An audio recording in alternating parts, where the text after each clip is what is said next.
कारण अनन्तरं पीडनं कृते सूचनानां स्थायी स्वरूपं निर्मितः। सरलदासस्य षठिक अवदानं। सरलदासः ओडिशाराज्यस्य महाकाव्यकविः आसीत्।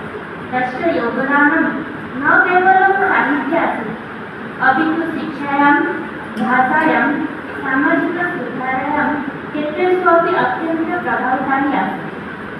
भाषाविकासः। सारदास प्रथमः कवि यः संस्कृतग्रन्थानाम् ओडियाभाषायाम् अनुवादं कृतवान्। ततः पूर्वं संस्कृतमेव शिक्षायाः मुख्यभाषा आसीत्, यस्य अध्ययनं केवलं ब्राह्मणैः एव शक्यते। किन्तु सारदास संस्कृतमहाभारतस्य प्रथमम् ओडियाभाषायां पुनर्लेखनं कृत्वा सामान्यजनानामपि शिक्षायै मार्गं प्रशस्तिवान्।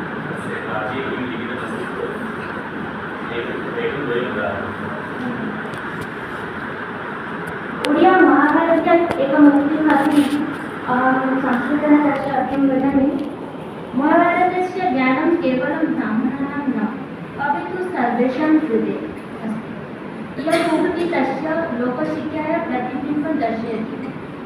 अनन्तरं ज्ञानप्रसारः, धर्मशिक्षायाः प्रचारः। सर्वदासस्य ग्रन्थेषु धर्मस्य सरलरूपेण व्याख्या दृश्यते। व्यासः महाभारतस्य गुणार्थानां जनसामान्याय बोधकर्तुं कृतवान्।